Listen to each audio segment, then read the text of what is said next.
Mga chismoso-chismosa ng nakaraan, welcome back sa Kasaysayan Vibe. Ako ang inyong resident military historian na mahilig mang-urot. At today, hihimay natin ang isang napaka-ironic na eksena na daig pa ang plot twist ng paborito mong teleserye.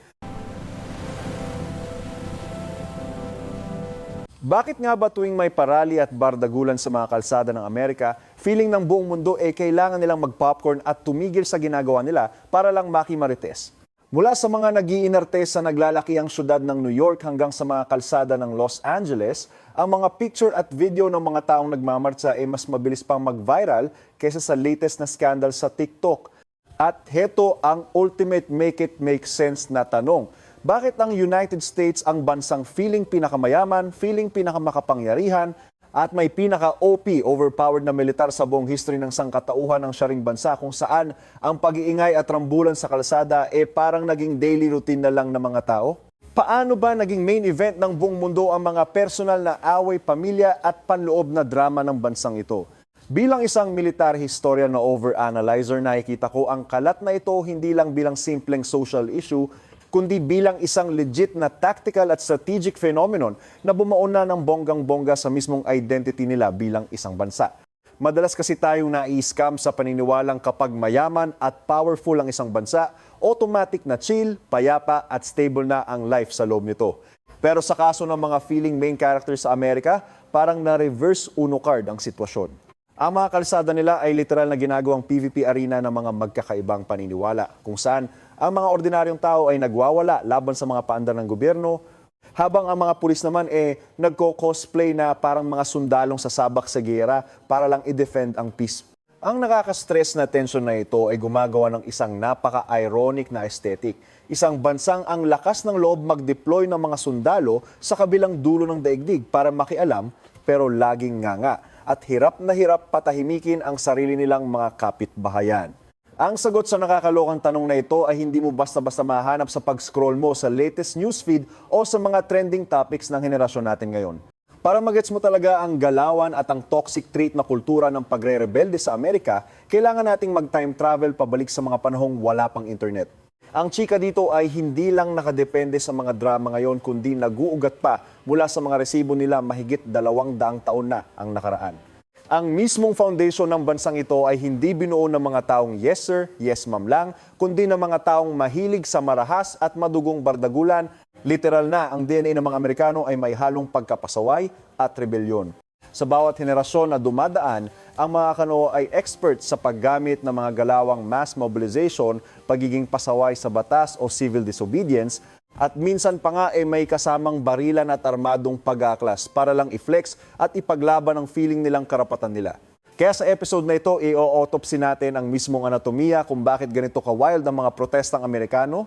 Aalamin natin kung bakit ang pagwawala sa kalsada ay hindi isang glitch o bug sa kanilang system, kundi ito mismo ang makina at gasolina na nagpapatakbo sa kanilang ipinagmamalaking demokrasya.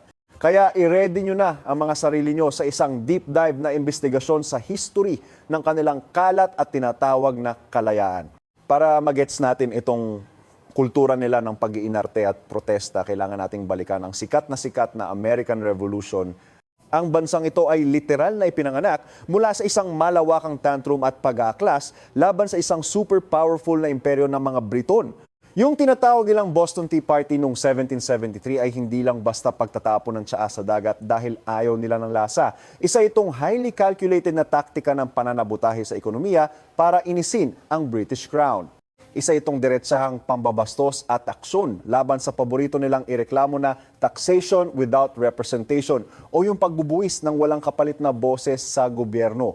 Kung titingnan mo sa lens ng military strategy, ito yung mismong tutorial stage ng isang asymmetric warfare kung saan ang mga ordinaryong sibilyan ay ginamit ang protesta para lang buwisitin at guluhin ang operasyon ng Estado. Ang mga original na Amerikano ay hindi mga good boy at good girl na sumusunod sa batas. Sila ay mga legit na rebelde, mga smuggler na palusot at mga agitator na naniniwalang ang pag-aamok laban sa isang korap na gobyerno ay hindi lang basta karapatan, kundi isang banal na obligasyon na dapat nilang i-flex. Ang naging success ng revolusyong ito ang nag-brainwash at nagtanim ng isang malalim na delusyon sa utak ng bawat Amerikano na ang gobyerno raw ay alipin ng tao at kapag nag-feeling mapang-abuso ang mga ito, Ang mga mamamayan ay may power at right na i-cancel at pabagsakin sila. Ang concept na ito ay super radical at edgy noong 18th century kung saan ang karamihan sa mga bansa sa mundo ay under pa rin sa mga hari at reyna na bawal mong sagut-sagutin. Ang pagwawala at pag-aaklas ay na-normalize at naging legit na tool para sa tinatawag nilang character development ng bansa. After nilang makipagbardagulan sa Britanya, itong mga pasaway na nag-aklas na ito mismo ang nag-feeling author at sumulat ng mga batas para sa bago nilang bansa. Kaya naman hindi na tayo dapat masyok na ang kanilang saligang batas literal na dinisenyo para i-baby at protektahan ang kalayaan ng mga tao na mag-ingay, magkumpulan sa kalsada at magreklamo ng walang humpay.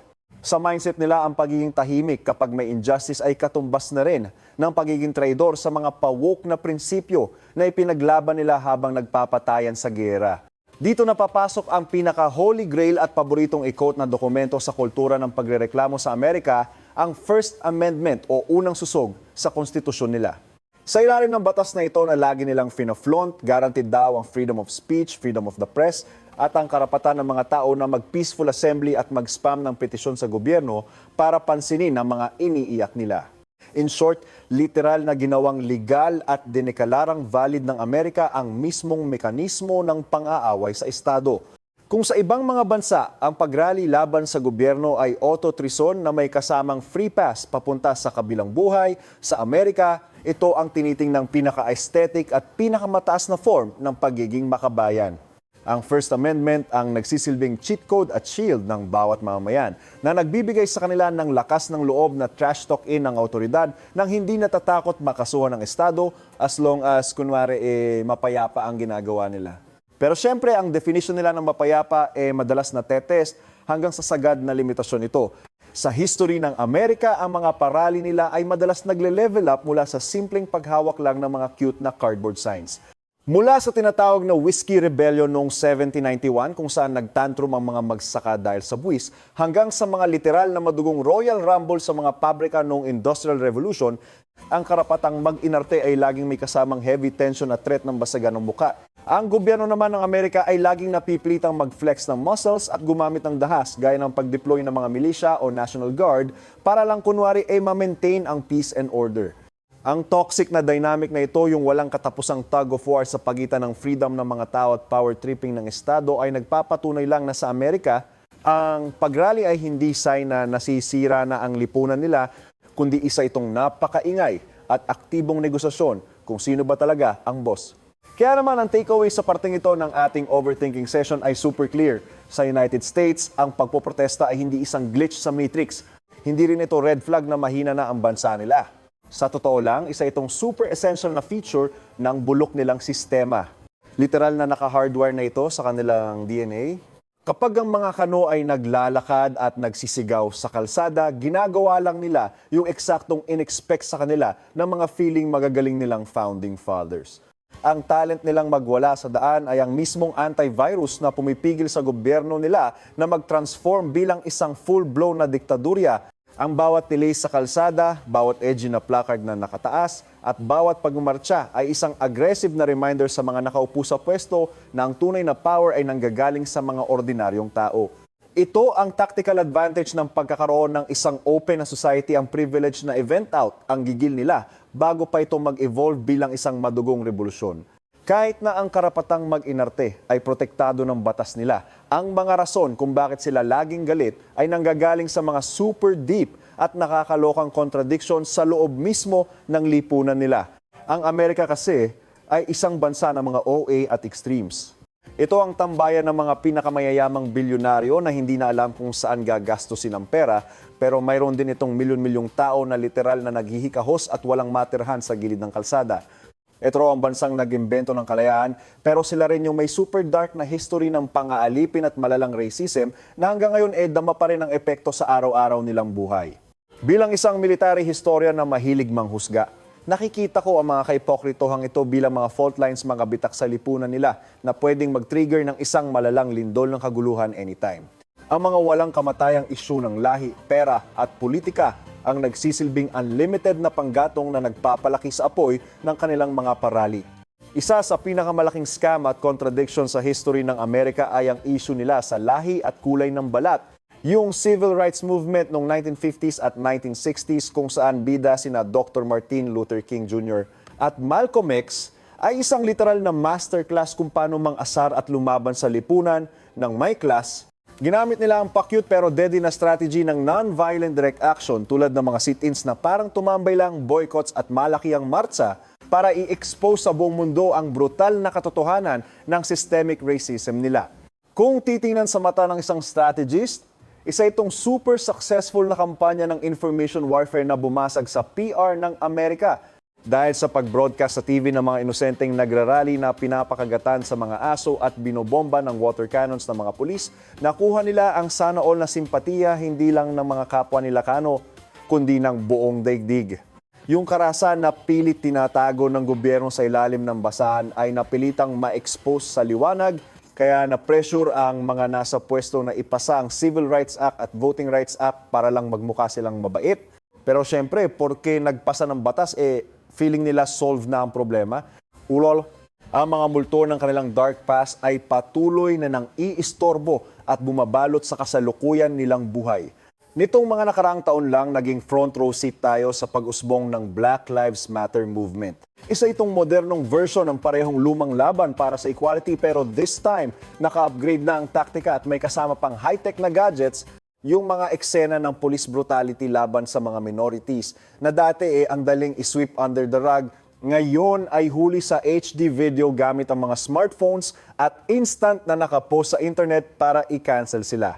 Ang bilis ng pag-viral ng mga resibong ito ay nagre-resulta sa tinatawag naming mga military geeks na flash mob mobilization kung saan libo-libong galit na netizens ang bigla na lang mag-spawn sa kalsada in just a few hours. Pinatunayan lang ng mga BLM protest na ang sugat ng racism sa Amerika ay super fresh pa rin at konting kalabit lang dudugo na naman ng malala. Aside sa issue ng kulay, yung nakakalulang gap sa pagitan ng mga super rich at ng mga hampas lupa ay isa ring major na trigger ng rambulan. Yung paandar nilang Occupy Wall Street movement noong 2011 ay isang diretsang trash talk sa tinatawag nilang 1%, yung mga elitistang individual at korporasyon na nag-hoard ng halos lahat ng pera ng bansa. Ang galawan nila noon tambayan at iskwat ang mga public spaces sa mismong financial center ng mundo para i-broadcast ang inis nila sa isang economic system na pabor lang sa mga mayayaman. Kahit na eventually pinaalis din sila ng mga pulis na parang mga asong gala, nag-iwan naman ito ng malalim na marka sa political chika ng Amerika. Pinarealize nito sa lahat na ang awayan ay hindi lang black versus white, kundi mayaman versus mahirap, isang low-key na class warfare na araw-araw nangyayari ng hindi nila namamalayan. Fast forward sa ngayon, ang politika sa Amerika ay mas biyak pa sa gitna kesa sa buhok ng mga K-pop idols. Yung simpleng pagboto lang ng leader, pati na yung mga pa-major na desisyon ng Korte Suprema tungkol sa abortion, gun rights at immigration, ay laging nagiging excuse para mag-grand entrance ang mga naglalakihang rally mula sa kaliwat kanang kampo. Ang bansa nila ay literal na nahati sa dalawang toxic fandoms na may magkaibang delusion kung ano ba talagang ibig sabihin ng pagiging isang true American. Ang matinding polarization na ito ay gumagawa ng isang environment kung saan ang pakikipag-ayos ay tinitingnan bilang pagiging weak at ang pagiging radical at pabida ay sineselebrate at binibigyan pa ng clout. Sa ganitong klase ng circus, ang kalsada na lang ang nagiging last resort ng mga taong feeling nila na sin zone na sila ng mga binoto nila sa gobyerno. Oo na, super developed na ang Amerika pero ito rin ang mismong stage kung saan ang pagka-ipokrito ng modern society ay nakadisplay in 4K resolution. Ang take natin dito ay basic lang pero tagos sa buto. Kung gaano ka-free ang mga tao, ganun din kabilis mag-apoy ang bardagulan. Habang mas binibigyan mo ng laya ang mga tao na mag-feeling deep, mag-ingay, at gumalaw-galaw, mas malaki ang tsansa na magbabanggaan ang mga ego nila. Sa mga bansa kasing hawak ng mga diktador, ang katahimikan ay madalas na resulta lang ng takot at pamamalo ng gobyerno. Pero sa isang feeling open na demokrasya tulad ng Amerika, ang ingay at kalat sa kalsada ay resibo ng kalayaan nila ay sinusulit at inabuse nila araw-araw. Itong mga contradictions na ito, yung away sa lahi, pera at politika, ay hindi mo basta-basta masosolve ng isang sorry lang. Ito yung mga sugat na imbes na gamutin, pilit kinakamot at pinapadugo ng bawat henerasyong nagmamarunong. At hanggat buhay ang mga inequality na ito, ang mga kalsada ng Amerika ay mananatiling permanenteng PVP zone para sa kanilang pa-woke na social justice. Pero teka, bakit nga ba kapag may nagtantrum na grupo sa isang random at maliit na bayan sa Amerika, updated agad ang buong mundo na parang may breaking news? Ang sagot dyan ay dahil sa overpowered at walang kupas na makinarya ng media ng United States. Ang Amerika kasi ang nagpi-feeling main character at sentro ng global communication at pop culture. Sila ang mga pasimuno ng 24-hour news cycle dahil sa mga network nilang gaya ng CNN at sila rin ang nagluwal sa mga toxic na social media platforms tulad ng X, Facebook at Instagram kung saan tayo nag-aaksaya ng oras. Ang bonggang infrastructure na ito ng impormasyon ay nagsisilbing isang higanting megaphone para ipagsigawan ang mga drama nila. Kahit na pinakamaliit na local issue sa loob ng Amerika, instant na nakabroadcast sa mga TV at smartphones nating lahat sa buong mundo. Ang mga pictures at videos ng mga nagrarally at mga pulis na nagbabaradagulan ay hindi na lang basta news item. Nagiging isang global spectacle at entertainment na ito para sa ating lahat. Mula sa mata ng isang strategist, ang power ng media ay tuluyan ng nagre-work sa meta at taktika ng pagpoprotesta. Noong panahon ng kopong-kopong ang goal ng rally ay yung pisikal na panggugulo at pag-abala sa trabaho ng gobyerno o mga negosyo. Pero ngayon, ang main objective na lang nila ay magpapansin at makuha ang best angle sa camera. Yung isang aesthetic na picture ng isang nagrarally na pakul sa harap ng mga pulis na naka-full riot gear ay mas may malaking damage at clout pa kaysa sa isang buong linggo ng paglalakad sa arawan. Nagets na kasi ng mga aktivista na ang tunay na giyera ay hindi lang nangyayari sa semento, kundi sa toxic na mundo ng public opinion. Ginamit nila ang social media para i-bypass at isnab ang mga traditional news outlets. Kaya ngayon, ang mga ordinaryong tambay ay nag-feeling war correspondents na rin sa sarili nilang mga barangay, nagla-livestream mula sa mismong frontlines ng kanilang mga kalat. Silipin natin kung paano sinira ng X dating Twitter ang modernong pagre-rebelde. Ang mga patrending na hashtags ay naging parang mga battle cries na nagmo-mobilize sa mga keyboard warriors sa digital space bago pa man sila mag-face reveal at magkita sa totoong buhay. Dahil sa bilis kumalat ng chika, ang ending ay laging late at mukhang tanga ang mga otoridad sa pag-respond sa sitwasyon.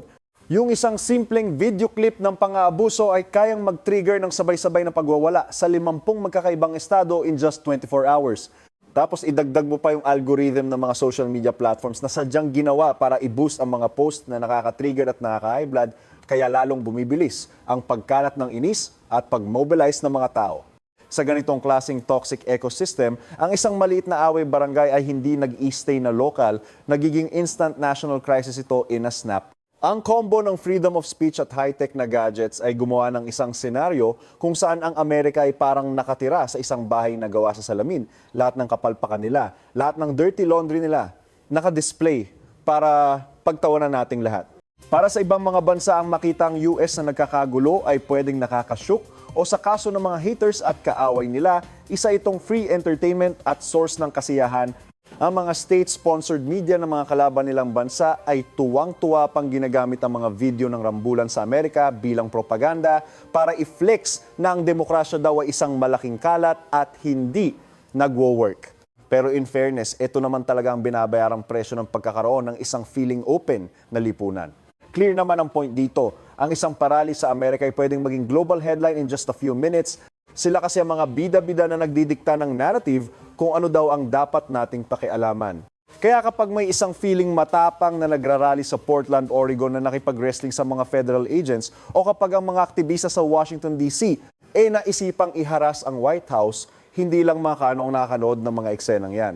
Naka-livestream at pinapanood din ang kalat nila sa Paris, sa Tokyo, sa Manila at hanggang sa Moscow. Ang mga pauso at taktika na ginagamit ng mga reklamador sa Amerika gaya ng paggamit ng payong para i-block ang tear gas o pagdala ng mga leaf blowers ay mabilis na kinaka-copy-paste ng mga aktivista sa ibang bansa gaya ng napanood nating drama sa Hong Kong.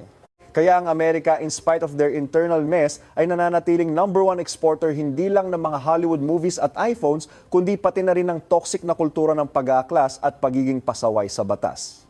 Ang mga kalsada nila ay literal na naging global testing ground at laboratorio para sa mga gustong mag-aral kung paano magwala ng tama. Pero itong atensyon na nakukuha nila sa buong mundo ay hindi lang basta pagiging chismoso natin. Nagtitrigger din ito ng isang legit na domino effect na damay-damay tayong lahat. Dahil ang pera at politika ng Amerika ay super nakalink sa global system, kahit anong malakas na pagyanig sa loob ng bakuran nila ay nagpapadala ng shockwaves na ramdam hanggang sa kabilang dulo ng daigdig. Kapag ang mga kano ay nagkakagulo sa loob ng bansa nila, yung mga global financial markets ay biglang nagkaka-anxiety attack. Yung value ng dolyar ay pwedeng mag-nosedive, ang mga foreign investors ay biglang mag-iinarte at aatras, at ang buong global trade ay pwedeng madamay sa kalat nila. Ang stability raw ng Amerika ang tinitingnang foundation ng global order. Kaya kapag ang foundation na ito ay inuuga ng mga parali nila, ang buong mundo ay napapapraning din. Kung titingnan sa lens ng military at geopolitics, ang mga malawakang tantrums sa loob ng Amerika ay pwedeng maka-nerve sa kakayahan nilang mag-flex ng muscles sa labas ng bansa. Kapag ang US government ay masyadong busy sa pag-baby sa mga domestic riots nila, ang mga international haters nila ay nakakakita ng perfect timing para i-push ang sarili nilang mga selfish agenda. Yung mga military forces gaya ng National Guard na dapat sana ay nagtitraining para labanan ang mga totoong banta sa labas, ay madalas napipilitang mag-babysit sa sarili nilang mga lungsod para lang pakalmahin ang mga tao. Ang nakakahiyang sitwasyong ito ay naglalagay sa Amerika sa isang awkward position. Paano mo nga naman i-claim na ikaw ang ultimate defender ng demokrasya at human rights sa buong mundo kung mismong mga mamamayan mo nagrarally laban sa pang-aabuso ng sarili mong gobyerno? Pero in fairness, hindi lang puro kamalasan ang dala ng domino effect na ito. Madalas, nagiging pa-inspirational quote din ito para sa global change. Ang pinaka-obvious na resibo nito ay yung mga malawakang rally pagkatapos mamatay ni George Floyd noong 2020. Yung gigil na nag-start sa Minneapolis ay hindi nagstay sa loob lang ng Amerika. In just a few days, libo-libong tao sa London, Paris, Berlin at kahit sa mga parts ng Asia at Africa ang nakigaya at nagmarcha rin sa sarili nilang mga kalsada para makitrend. Yung sikat na slogan na Black Lives Matter ay na-Google Translate sa iba't ibang wika at ginamit para i-call out ang mga lokal na issue ng racism at police brutality sa sarili nilang mga bakuran. Ang isang malalang trahedya sa Amerika ay na-convert bilang isang global movement para daw sa hustisya.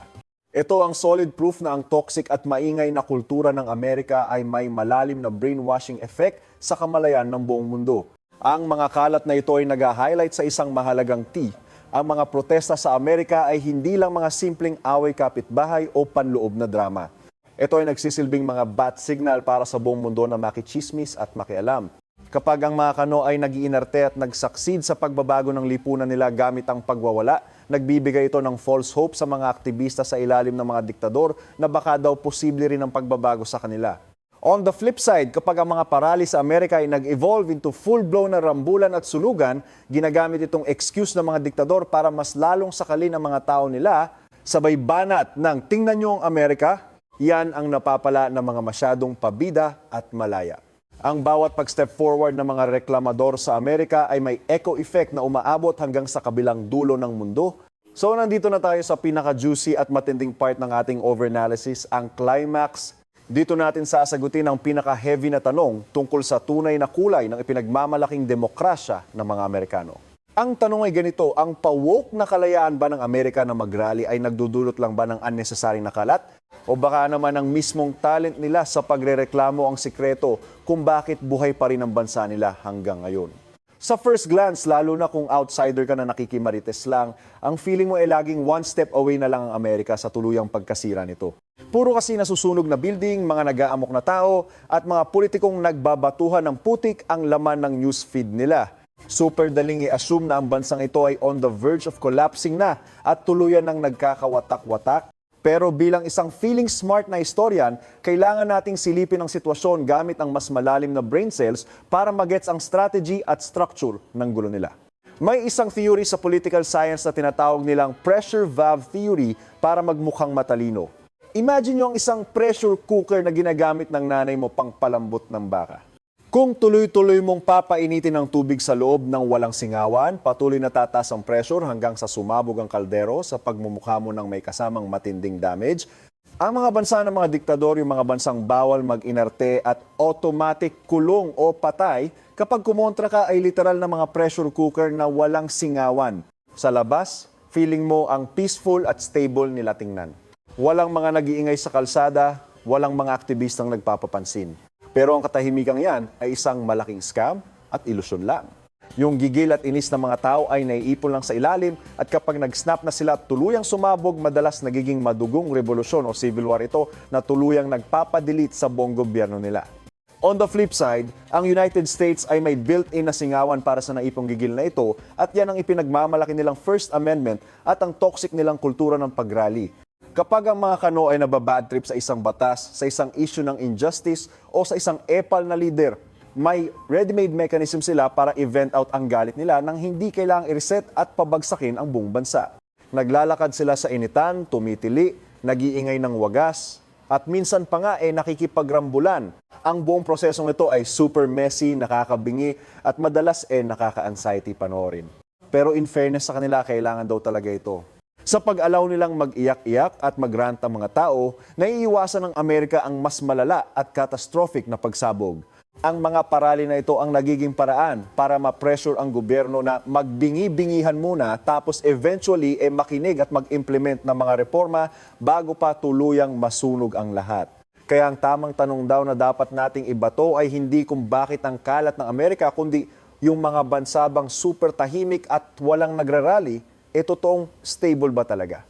Pinapatunayan ng military history at politika na ang pilit na pagpapatahimik sa mga tao ay madalas na spoiler lang para sa isang paparating na mas malaking dilubyo. Ang structure ng gobyerno ng Amerika ay sadyang ginawa para maging flexible at bumaluktot sa pressure pero hindi tuluyang mababali. Kapag may malawakang parali, wala silang choice kundi mag-adjust at mag-damage control. Inaayos nila ang mga batas nila, pinapalitan ang mga pabigat na leader sa eleksyon at ang lipunan nila ay pa-slow motion na umuusad kahit na super bagal at madalas nakaka-stress ang buong proseso. Ito raw ang strategic advantage ng pagkakaroon ng isang feeling open na lipunan. Ang kalayaan nilang mag-inarte ay hindi ang mismong sakit ng bansa nila. Ito pala ang kanilang toxic na immune system na lumalaban sa virus ng diktadurya at power tripping ng mga nasa taas. To wrap up this very deep analysis natin, heto ang hard pill to swallow na madalas hindi magets ng mga haters. Ang Amerika ang ultimate protest hotspot ng mundo, hindi dahil weak ang gobyerno nila, kundi dahil ang sistema nila ay sapat ang kapal ng muka at tibay para i-tolerate ang ganitong level ng panloob na bardagulan.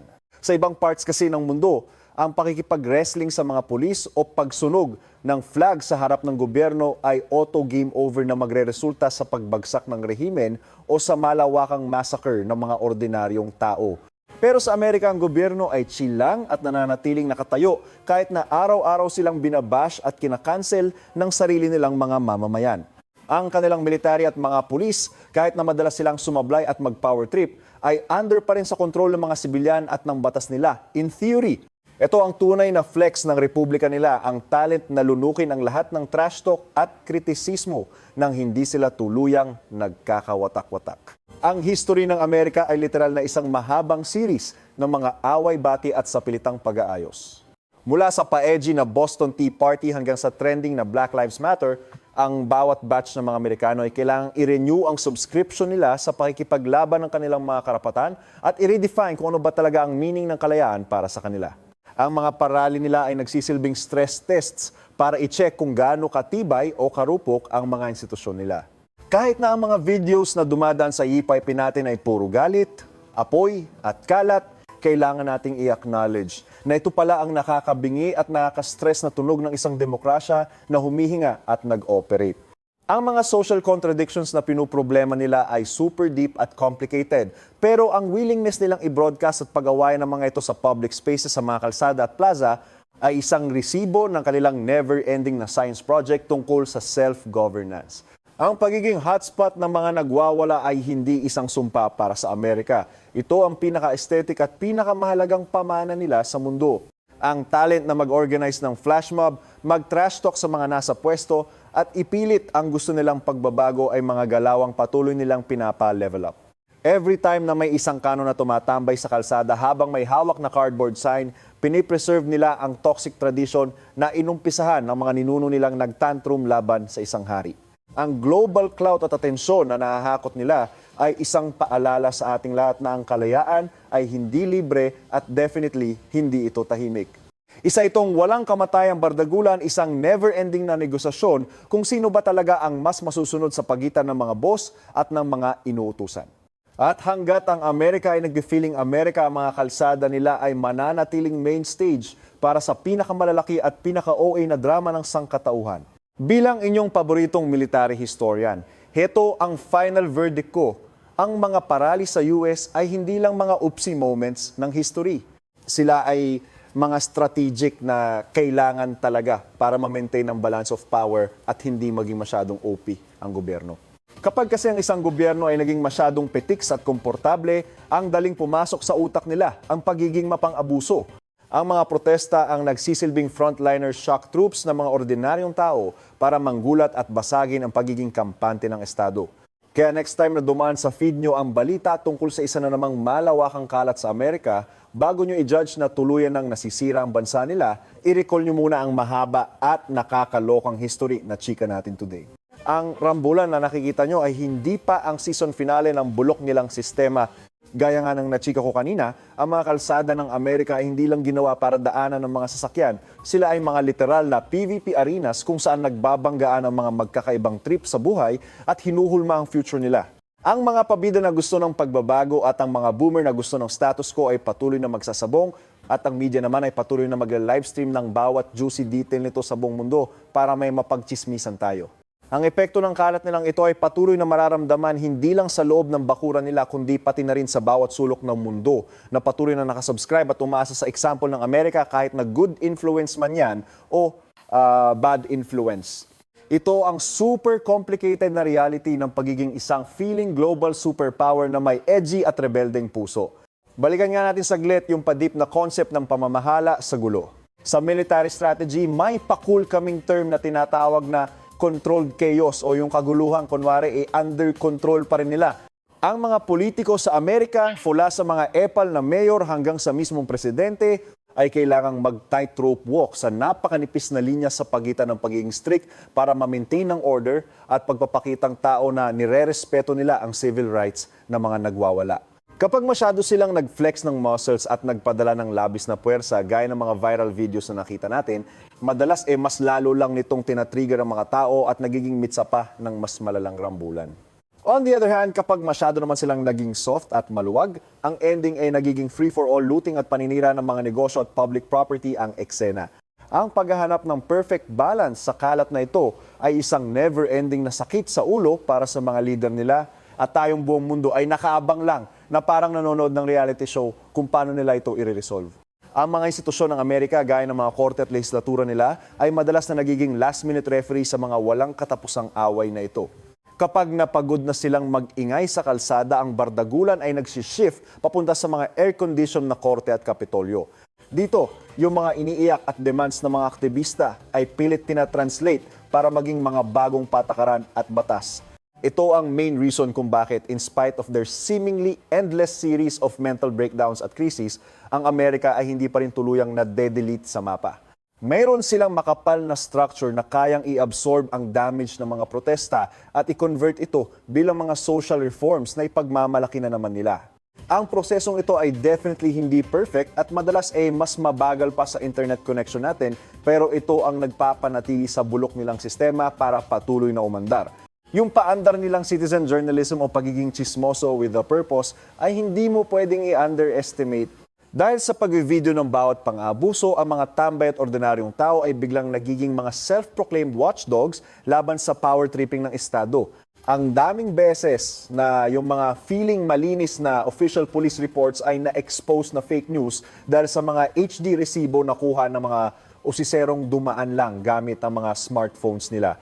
Ang toxic na transparency na ito, kahit na nagtitrigger ng gulo kapag masyadong masakit ang katotohanan, ay super kailangan para ma-force silang magkaroon ng accountability o pananagutan. Sa isang strategic level, ang impormasyon at clout ang naging pinaka-OP na weapon ng mga nagrarally ngayon. Ang talent na i-manipulate ang narrative at i-broadcast sa buong mundo, ang side nila ng chika ay isang taktika na patuloy na nagre-redefine sa meta ng modernong pag-aaklas. Ang global community ay patuloy na uupo bilang mga marites na manonood at minsan pa nga ay nakikisawsaw at nag-aambag pa ng opinyon sa mga kalat ng Amerika. Ang mga international human rights groups ay mahilig ding maglabas ng mga resibo at reports tungkol sa kung paano trinatrato ng Amerika ang mga nagrarally sa kanila na nagbibigay ng matinding pressure sa US government na panindigan yung mga standard na pilit nilang ipinapangaral at isinusumbat sa ibang bansa. Itong panlabas na pambabash ay nakakadagdag sa panloob na stress nila na gumagawa ng isang super lakas na puwersa para pilitin silang magbago. Ang Amerika ngayon ay trapped sa isang sitwasyon kung saan kailangan nilang i-prove sa buong mundo na ang demokrasya nila ay hindi lang drawing o teorya, kundi isang legit na nag-work na system na kayang i-correct ang sarili nitong mga kapalpakan. At the end of the day, para magets mo talaga ang toxic na kultura ng pagrereklamo sa Amerika, kailangan mo munang basahin ang mismong kaluluwa nila bilang isang bansa. Sila kasi yung tipong bansa na feeling laging naghahanap ng perfection, na laging nakikipag-wrestling sa mga multo ng kanilang dark past para lang makabuild daw ng mas aesthetic at magandang future. Ang mga kalsadang punong-puno ng mga nagwawala at makapal na usok ng tear gas ay hindi red flags na mamatay na ang Amerika. Ito ay mga signs ng isang bansang patuloy na nakikipagbardagulan para i-save ang sarili nilang kaluluwa. Isa itong nakaka-stress na proseso ng paglikha at paninira o creative destruction sa mundo ng politika at lipunan nila. Ang bawat pag-rally ay isang step forward papunta sa isang na-update at bagong patch version ng Amerika. Ang pagiging isang military historian ay nagturo sa akin ng isang deep realization na ang peace ay hindi lang basta walang nagbabarilan, ito daw ay yung presensya ng hustisya. At kapag nag-ghost sila ng hustisya, ang mga tao ay gagamit ng kahit anong dirty tactics at strategy na pwede nilang spam para lang makuha ito. Ang mga kano ay may super haba at mayamang history ng paggamit ng pagwawala bilang main tactic nila. Ito ang ultimate weapon nila laban sa mga feeling diktador ang megaphone nila para hindi sila ma-silence. Hanggat hindi nila nasusolve ang mga kaipokritohan sa lipunan nila, asahan nyo na magpapatuloy ang mga parali na yan. At tayong buong mundo ay patuloy lang na manonood habang kumakain ng popcorn, matututo sa mga kalat nila at baka nga maimpluwensyahan pa tayong gayahin ang mga paandar nila sa sarili nating mga bansa. Bago ko i-end itong vlog natin, gusto ko munang mag-drop ng isang super deep na thought para may maiuwi kayo. Ang Amerika ay madalas na fina-flaunt bilang isang dakila at grandiosong science experiment sa demokrasya. At kasama sa pa-experiment na yan ay yung walang humpay na pag-test kung hanggang saan ba talaga ang limitasyon ng tinatawag nilang kalayaan. Ang mga kalsada nila ang mismong toxic laboratory kung saan ang experiment na ito ay ginagrind nila araw-araw. Pwedeng super messy, pwedeng nakaka-anxiety, pero ganyan talaga ang trip nila. Ang totoong flex ng isang bansa ay hindi nasusukat sa kung gaano katahimik at kasunod-sunuran ng mga tao, kundi sa kung paano nag-damage control ang gobyerno kapag nag-umpisa ng mag-iskandalo ang mga mamamayan. Ang pagiging ultimate protest hotspot ng Amerika ang kanilang pinaka-major na weakness at the same time, ang kanilang pinaka-OP na lakas. Kaya the next time na makita nyo ang buong daigdig na nakatune in sa isa na namang episode ng Pagwawala sa Amerika, i-recall nyo lahat ng chika natin today. Sa Amerika, ang pag-rally ay hindi ang sumisira sa sistema, kundi ito ang mismong weird na paraan kung paano nire-repair ng sistema ang sarili nitong mga bugs. Thanks much sa pagsama nyo sa akin sa overthinking session na ito tungkol sa history, tactics at toxic society nila. Ako ang inyong resident military historian at marites para sa Kasaysayan Vibe. Huwag maging madamot, i-hit ang subscribe, i-like ang video na ito at i-drop nyo ang mga maanghang nyong takes sa comment section. Hanggang sa next episode ng paghihimay natin sa mga kalat ng kasaysayan. Bye mga chismoso!